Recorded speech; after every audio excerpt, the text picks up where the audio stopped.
2024 ഫെബ്രുവരി 17 ഏകദേശം 10 മാസങ്ങൾക്ക് മുമ്പാണ് വടകര പോലീസ് സ്റ്റേഷൻ പരിധിയിൽ ചോറോട് നാഷണൽ ഹൈവേയുടെ ഭാഗത്ത് വെച്ച് ഒരു ആക്സിഡൻറ്റ് സംഭവിക്കുന്നത്. ആ ആക്സിഡൻറ്റിൽ റോഡ് ക്രോസ് ചെയ്യായിരുന്ന ബേബി എന്ന് പറയുന്ന 62 വയസ്സുകാരിയായ സ്ത്രീയും ദൃശാന എന്ന പേരുള്ള 9 വയസ്സുള്ള കുട്ടിയും ആ ആക്സിഡൻറ്റിൽ റോഡ് ക്രോസ് ചെയ്യുന്ന സമയത്ത് ഒരു കാറ് ഇടിച്ചിടുന്ന ഒരു സാഹചര്യം ഉണ്ടായി. ആ ആക്സിഡൻറ്റിന് ശേഷം ബേബി എന്ന സ്ത്രീ മരണപ്പെടുകയും ദൃശാന എന്ന് പറയുന്ന കുട്ടി കഴിഞ്ഞ ഇത്രയും മാസങ്ങളായിട്ട് വളരെ ഗുരുതരാവസ്ഥയിൽ മെഡിക്കൽ കോളേജിൽ ചികിത്സയിലും തുടർന്നു വരുന്നൊരു സാഹചര്യമാണ്. അതിനെ തുടർന്ന് 213/2024 എന്ന crime under section 304A IPC, 338/217 IPC, അതുപോലെ MB ആക്ടിൻ്റെ സെക്ഷൻസ് പ്രകാരവും പോലീസ് കേസെടുത്ത് അന്വേഷണം ആരംഭിച്ചിട്ടുണ്ടായിരുന്നു.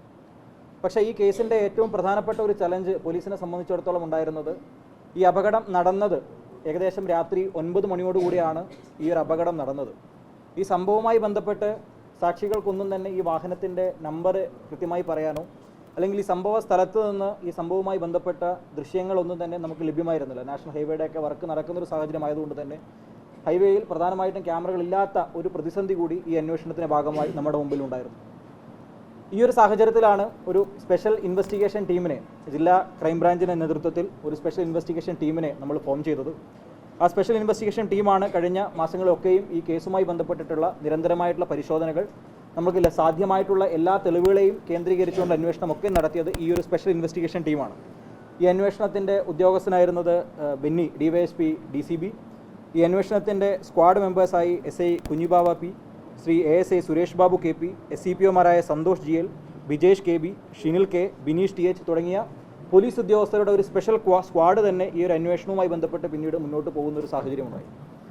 നമ്മൾക്ക് വാഹനത്തിൻ്റെ ദൃശ്യങ്ങൾ ലഭ്യമല്ലാത്ത ഒരു സാഹചര്യത്തിൽ ഈ ഒരു അപകടം നടന്നതിൻ്റെ വലിയൊരു ചുറ്റളവിൽ ഏകദേശം 40 കിലോമീറ്ററോളം വരുന്ന ചുറ്റളവിലുള്ള ക്യാമറകളൊക്കെയും അന്നേ തന്നെ ഫെബ്രുവരി മാസത്തിൽ തന്നെ പോലീസ് ശേഖരിച്ചിരുന്നു. അത് കഴിഞ്ഞ മാസങ്ങളിലൊക്കെയും വളരെ വിശദമായിട്ടുള്ള പഠനങ്ങൾക്ക്, വിശദമായിട്ടുള്ള അനാലിസിസിന് നമ്മൾ വിധേയമാക്കുകയുണ്ടായെങ്കിൽ പോലും അതിൽ നിന്നൊരു കാര്യമായിട്ടുള്ള ഒരു ഫീഡ് അല്ലെങ്കിൽ കാര്യമായിട്ടുള്ളൊരു ക്ലൂ നമ്മൾക്ക് ലഭ്യമാകുന്ന ഒരു സാഹചര്യം ഉണ്ടായിരുന്നില്ല. അതിനെ തുടർന്ന് അപകടമുണ്ടായിരുന്ന സ്ഥലത്തുള്ള സയൻറ്റിഫിക് ആയിട്ടുള്ള ഇൻവെസ്റ്റിഗേഷൻ നമ്മൾ നടത്തിയിരുന്നു.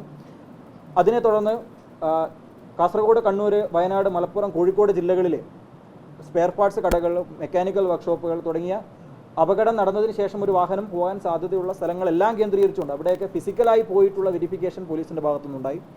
ടവർ ഡംപ് കേന്ദ്രീകരിച്ചുകൊണ്ട് ഏകദേശം 50,000-ൽ പരമുള്ള ഫോൺ കോളുകളുമായി ബന്ധപ്പെട്ടിട്ടുള്ള ഡീറ്റെയിൽസ്, IPDRുമായി ബന്ധപ്പെട്ടുള്ള ഡീറ്റെയിൽസ് ഒക്കെയും പോലീസ് ഈ കാലയളവിൽ പരിശോധിക്കുന്നുണ്ടായിരുന്നു. അതോടൊപ്പം തന്നെ ഇൻഷുറൻസ് ക്ലെയിമുമായി ബന്ധപ്പെട്ടിട്ട് ഏതെങ്കിലും വാഹനങ്ങൾ അത്തരത്തിൽ ഇൻഷുറൻസ് ക്ലെയിം ചെയ്തിട്ടുണ്ടോ, മറ്റേതെങ്കിലും അപകടത്തിൻ്റെ പേരിൽ ഇൻഷുറൻസ് ക്ലെയിം ചെയ്തിട്ടുണ്ടോ എന്നുള്ളതിനെ തുടർന്നൊക്കെ ഉള്ള അന്വേഷണം പോലീസിൻ്റെ ഭാഗത്തുണ്ടായി. ഒരു വെള്ള കാറാണ് എന്നുള്ളതായിരുന്നു പോലീസിന് മുമ്പിലുണ്ടായിരുന്ന ഏക ക്ലൂ ഈ കേസ് തുടങ്ങിയ സാഹചര്യത്തിൽ. അതിനുശേഷമാണ് നമുക്ക് ലഭ്യമായിട്ടുള്ള പരിമിതമായിട്ടുള്ള വിഷ്വൽസിൽ നിന്നും ഇത് Maruti Swift second generation type 2 വാഹനമാണ് എന്നുള്ള ഒരു ഐഡൻറ്റിഫിക്കേഷനിലേക്ക് നമുക്ക് പോകാൻ വേണ്ടി കഴിഞ്ഞത്. 2011-2018 കാലയളവിൽ കേരളത്തിൽ രജിസ്റ്റർ ചെയ്തിട്ടുള്ള ഏകദേശം 19,000-ഓളം വരുന്ന അത്തരത്തിലുള്ള വാഹനങ്ങൾ, അതിൽ കോഴിക്കോട് ജില്ലയിലേക്ക് വന്നിരിക്കുന്ന വാഹനങ്ങളൊക്കെയും നമുക്ക് അതിൻ്റെ ഭാഗമായിട്ട് പരിശോധിക്കേണ്ടതായിട്ട് വന്നു. അതിനേക്കാൾ ഈ ഭാഗങ്ങൾ രജിസ്റ്റർ ചെയ്തിരിക്കുന്ന KL-18 രജിസ്ട്രേഷനുമായി ബന്ധപ്പെട്ട വാഹനങ്ങൾ, ആ വാഹനം ഇപ്പോൾ നിലനിൽക്കുന്ന സ്ഥലം ഏതെങ്കിലും രീതിയിലേക്ക് അത് ചേഞ്ച് ചെയ്തിട്ടുണ്ടോ, ഹാൻഡ് ഓവർ ചെയ്തിട്ടുണ്ടോ തുടങ്ങിയ കാര്യങ്ങളൊക്കെ നമുക്ക് അതിൻ്റെ ഭാഗമായിട്ട് പരിശോധിക്കേണ്ടതായിട്ട് വന്നു. ഏകദേശം 500-ഓളം വരുന്ന വർക്ക്ഷോപ്പ് കടകളിൽ നമുക്ക് ഫിസിക്കലായി പോയി ഈ കാലയളവിൽ ഇത്തരത്തിലേതെങ്കിലും വാഹനങ്ങൾ ഏതെങ്കിലും രീതിയിലേക്കുള്ള റിപ്പയറിംഗ് വന്നിട്ടുണ്ടോ എന്നുള്ള കാര്യം നമുക്ക് പരിശോധിക്കേണ്ടതായിട്ട് വന്നു. ഈ മാനുവലായിട്ടുള്ള വലിയ TDS ആയിട്ടുള്ള മെറ്റിക്കുലസ് ആയിട്ടുള്ള ഈ ഒരു ഇൻവെസ്റ്റിഗേഷൻ പ്രോസസ്സിൻ്റെ ഭാഗമായി നമ്മളിതിൽ ഓരോരുത്തരുടെയും സ്റ്റേറ്റ്മെൻറ്റ് അപകടത്തെ പറ്റിയിട്ട് അല്ലെങ്കിൽ അവർ ഇൻഷുറൻസ് ക്ലെയിം ചെയ്തത് ഏത് കാര്യത്തെ പറ്റിയിട്ടാണെന്നുള്ളതിനെ പറ്റിയിട്ടൊക്കെ നമ്മൾ ശേഖരിക്കുന്നുണ്ടായിരുന്നു. അതിൻ്റെ അന്വേഷണത്തിനൊടുവിലാണ് 2024 മാർച്ച് മാസത്തിൽ ഒരു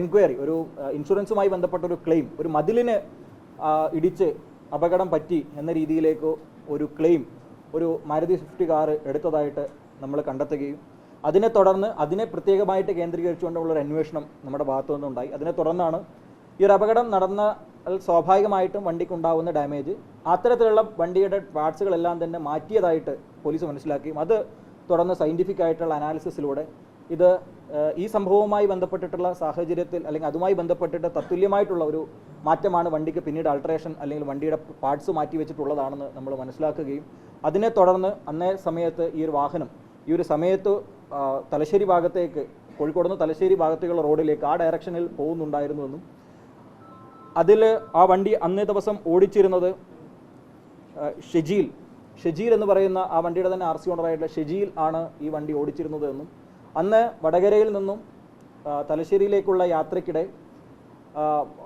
അശ്രദ്ധമായി പോയ ഒരു സമയത്ത് അപകടം സംഭവിച്ചതാണ് എന്നും എന്നാൽ അതിനെ തുടർന്ന് ഈ ഒരു അപകടം നടന്നു എന്നുള്ളത് അറിഞ്ഞതിന് ശേഷം വണ്ടി നിർത്താതെ പിന്നീട് മുന്നോട്ട് പോവുകയും പിടികൂടാതിരിക്കുന്നതിന് വേണ്ടിയിട്ട് വണ്ടിയിൽ ആവശ്യമായിട്ടുള്ള മോഡിഫിക്കേഷൻ നടത്തുകയായിരുന്നു ചെയ്യുന്നതെന്ന് നമ്മൾ മനസ്സിലാക്കിയിട്ടുണ്ട്. ഈ വണ്ടി ഇടിച്ച കാറിനെ പോലീസ് ഇപ്പോൾ സീസ് ചെയ്തിട്ടുണ്ട്. അന്നേ ദിവസം വണ്ടി ഓടിച്ച ആൾ ഇന്ന് ഇപ്പോൾ UAE-യിലാണുള്ളത് എന്നാണ് നമ്മൾ മനസ്സിലാക്കുന്നത്. ഉടനെ തന്നെ പ്രതിയെ നാട്ടിൽ കൊണ്ടുവരുന്നതിനാവശ്യമായിട്ടുള്ള നടപടികൾ പോലീസിൻ്റെ ഭാഗത്തുണ്ട്.